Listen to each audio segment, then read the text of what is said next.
Hello friends, स्वागत है फिर से सभी का आपके अपने यूट्यूब चैनल पर एनएक्स कॉटेज जो सॉल्व गुरु। और आज मैं आपके सामने एक बहुत ही बेहतरीन वैकेंसी लेकर आया हूँ। ये वैकेंसी उन बच्चों के लिए भी है जो लगातार बिहार विधानसभा या बिहार विधान परिषद की फॉर्म भर रहे थे, क्योंकि उनकी योग्यता ही 10th और 12th पर थी।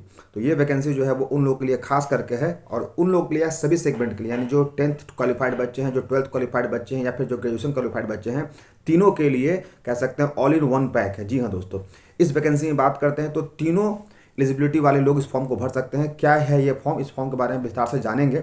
और देखिएगा, इस फॉर्म में काफ़ी ज़्यादा आपको कुछ सीखने को मिलेगा और काफ़ी ज़्यादा अवसर मिलेगा आगे बढ़ने का। उस तमाम मुद्दों बात करेंगे। उस मुद्दों बात करने से पहले जो नए व्यूअर्स हमारे चैनल को देख रहे हैं उनको बताना चाहता हूँ कि इस चैनल पर आपको बिहार के साथ साथ देश के सभी एग्जामों के बारे में लेटेस्ट नोटिफिकेशन बताया जाता है, साथ साथ उसका डिटेल एनालिसिस भी किया जाता है, उसके एग्जाम का भी कटअप बताया जाता है और उसके एक्सपेक्टेड रिजल्ट के बारे में भी बताया जाता है। सो वैसे बच्चे जो बिहार तथा देश के किसी भी एग्जाम की तैयारी कर रहे हैं वो हमारे चैनल को सब्सक्राइब करके बेल आइकन हिट कर ले, ताकि वो सारा नोटिफिकेशन यहाँ से मिलता रहे और उनको प्रॉपर गाइडेंस मिलता रहे, जिससे उनको सफलता सुनिश्चित होती रहे। ठीक है दोस्तों, चलिए तो बात करते हैं। सबसे पहले ये क्या लिखा हुआ थंबनेल पर, सिलेक्शन पोस्ट फेज 12।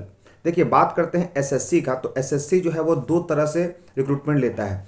एक एसएससी जो होता है वो जो रिक्रूटमेंट लेता है तो उसमें डिपार्टमेंट होते हैं। ठीक है, एक तो एसएससी की थ्रू प्रॉपर ज्वाइनिंग होती है, और एक एसएससी यानी केंद्र सरकार की जो नौकरी होती है वो दो तरह की होती है। एक एसएससी के द्वारा होती है, और दूसरा जैसे कि केंद्र सरकार का कोई संस्थान, जैसे आप बोल सकते हैं मिनिस्ट्री ऑफ वाटरवेज बोल सकते हैं, या फिर मिनिस्ट्री ऑफ केमिकल्स बोल सकते हैं, या फिर आप कह सकते हैं मेट्रोलॉजिकल डिपार्टमेंट बोल सकते हैं। तो ये जो केंद्र सरकार के विभाग होते हैं इसमें एसएससी के थ्रू नहीं होती है, क्योंकि एसएससी की अगर हम बात करते हैं, अगर सीजीएल की बात करती है, सीजीएल की बात करते हैं, तो ये सब बड़े बड़े, मिनिस्ट्री ऑफ डिफेंस की बात करते हैं, या फिर मिनिस्ट्री ऑफ होम मिनिस्ट्री की बात करते हैं, ये सब प्रॉपर एसएससी के थ्रू जाते हैं। लेकिन जो अन्य संस्थान जो कि केंद्र सरकार की है उसमें जो है वो मुख्य रूप से एसएससी का फेज बनता है। ठीक है, इसका गठन मुख्य रूप से इसलिए किया गया था कि जिस मिनिस्ट्री में एसएससी के थ्रू बंदे नहीं जाएंगे उसमें एसएससी के फेज से बंदे जाएंगे। ठीक है, एक तो जैसे जितने भी हमारे केंद्र सरकार के मिनिस्ट्री हैं उसमें लेके जाती है एसएससी, लेकिन मिनिस्ट्री के अलावा जितने भी हमारे ऑर्गेनाइजेशन हैं, जैसे बाय द वे मान के चलते हैं मेट्रोलॉजिकल डिपार्टमेंट जो मौसम डिपार्टमेंट होती है, या फिर जो केमिकल फैक्ट्री केंद्र सरकार की होती है, या फिर बात कर सकते हैं जो फूड प्रोडक्शन होता है, तो उस सारे संस्थान जो केंद्र सरकार के अधीन ही आते हैं वहाँ पर कर्मचारी कहाँ से मिलेंगे, तो वहाँ पर एसएससी के फेज से बंदे जाते हैं, यानी फेज 1, 2, 3, और अभी इसका जो है वो फेज 12 आने वाला है। अब बात करते हैं इसकी एलिजिबिलिटी क्या होती है। तो इसमें जिस तरह से आप बिहार विधानसभा का फॉर्म भर रहे हैं, बिहार विधान परिषद का फॉर्म भर रहे हैं 10th लेवल पर या 12th लेवल पर, और जो बच्चे इस बार एएसओ का फॉर्म भरने वाले थे बिहार विधानसभा में जो कि ग्रेजुएशन लेवल पर था, तो वैसे बच्चे भी इस फॉर्म को भर सकते हैं। यानी ये फॉर्म 3 सेगमेंट में आता है, एक 10th के लेवल पर, दूसरे 12th के लेवल पर, और तीसरा ग्रेजुएशन के लेवल पर। यानी वैसे बच्चे जो इस फॉर्म को लगातार बिहार का भर रहे हैं वो इसके लिए भरिए, चूँकि जाहिर सी बात है यहाँ पर सीटें ज़्यादा होंगी तो संभावना आपको ज़्यादा मिलेगा सिलेक्शन का। ठीक है, अब बात करते हैं सैलरी क्या होगी।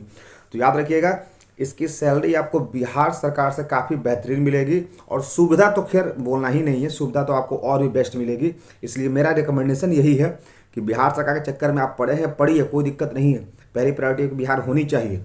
लेकिन अगर आपके सामने दो अवसर रखा जाए और दूसरा अवसर उससे काफ़ी बढ़िया हो तो आपको दूसरा अवसर की तरफ ही जाना चाहिए। यानी इसमें सैलरी जो भी मिलेगी बिहार सरकार से कम 7 से 8 हज़ार अधिक मिलेगी, और सुविधा वो मिलेगी जो बिहार सरकार कभी आपको पूरे लाइफ टाइम में दे सकता है। आपको पता होगा कि जितने भी राज्य की बात करते हैं उस राज्य में सबसे ज़्यादा कम सुविधा किसी कर्मचारी को दिया जाता है तो वो है बिहार सरकार। आप बिहार पुलिस को ही देख लीजिए, बिहार पुलिस में क्या है, जितनी ज़्यादा पुलिस को सुविधा मिलती है उससे सबसे खराब सुविधा हमारे बिहार पुलिस को दी जाती है। एक खटारा जिप्सी में पूरी उनकी ज़िंदगी निकल जाती है। ठीक है, तो सुविधा के मामले में एसएससी का कोई मतलब कह सकते हैं मेल नहीं है, इसको तुलना नहीं कर सकते हैं। साथ ही साथ बात करते हैं नोटिफिकेशन, इसका 1 फरवरी से आ चुका है, यानी कल से नोटिफिकेशन आएगा। हालांकि अगर आज की बात बोलते हैं तो अभी तक इसका लिंक एक्टिवेट नहीं हुआ है। इसमें मुख्य रूप से आपको 3 देखना है, 10th लेवल पर भी आएगा, 12th लेवल पर भी आएगा, ग्रेजुएशन लेवल पर भी आएगा। अब इसमें बहुत सारे डिपार्टमेंट है, आपको समझ में अगर नहीं आएगा तो सबसे पहले आप ये समझ लीजिए कि आप इंटरेस्टेड हैं कि नहीं। अगर इंटरेस्टेड होंगे तो कमेंट बॉक्स में लिखिएगा कि हाँ सर हम इंटरेस्टेड हैं, थोड़ा इसका डिटेल बताइए। तब मैं क्या करूँगा कि 10th सेगमेंट का अलग वीडियो बनाऊंगा, 12th सेगमेंट का अलग बनाऊंगा, और ग्रेजुएशन सेगमेंट का अलग। क्योंकि इसमें क्या होता है ना कि आपको अलग अलग विज्ञापन देखने पड़ते हैं, और चूँकि आप फर्स्ट टाइम देख रहे हैं तो आपको समझ में आएगा नहीं। लेकिन बता देता हूँ, एसएससी सिलेक्शन का जो फेज़ है 12, ये बहुत ही बेहतरीन फेज़ आने वाला है। इसमें वैकेंसी बम्पर देखने को मिलेगी भी, चूँकि अभी हमारा केंद्र सरकार का चुनाव यानी लोकसभा का चुनाव होने वाला है, तो सरकार इसमें बिहार सरकार से तो ज़्यादा ही देगी। बिहार सरकार में जहाँ 7-8 सीटों पर फाइट हो रही है 15,000 20,000 बच्चों की, तो यहाँ पर तो काफ़ी अच्छी आपको वैकेंसी देखने को मिलेगी और काफ़ी ट्रांसपेरेंट होगी। कुछ बच्चे ये भी कह रहे थे सर बिहार में ये हो गया वो हो गया, ठीक है ना, जितना आप बोल रहे हो आप यहाँ पर अगर ट्रांसपेरेंट तरीके से निकल जाओ, इतना बोलना क्या है, आपके पास तो दोनों ऑप्शन है। सर थोड़ी है कि केंद्र सरकार नहीं निकाल रही है, आप केंद्र सरकार की वैकेंसी को अप्लाई कीजिए और बिल्कुल आप मेरिट है तो फ्री एंड फेयर निकालिए, इतना क्या किसी को पूछना है, ठीक है। तो आप लोग कमेंट बॉक्स में बताइएगा कि सर आप भरने के लिए इंटरेस्टेड हैं कि नहीं। अगर इंटरेस्टेड होंगे तो फिर मैं इसका तीनों सेगमेंट का अलग अलग वीडियो बनाऊंगा, जिसमें विस्तार पूर्वक हम बात करेंगे कि किस किस डिपार्टमेंट में कितनी कितनी वैकेंसी आई है और क्या क्या इसके टर्म्स एंड कंडीशन है और कब तक हम लोग फॉर्म भर सकते हैं और कब तक इसका क्या फीस लगने वाला है। कि फीस की बात करते हैं तो एसएससी सिर्फ 100 रुपये ही लेता है, ठीक है, और जो SC ST है उनसे तो बिल्कुल नहीं लेता है, ठीक है दोस्तों। सो ऐसे इंटरेस्टिंग फैक्ट के लिए आप कमेंट बॉक्स में बताइएगा कि आगे हमको क्या करना है, आप लोगों को ये वीडियो किस तरह से आपको बना कर देना है, ठीक है दोस्तों। सो जय हिंद, जय Bharat, bye bye, take care, that's all, thank you.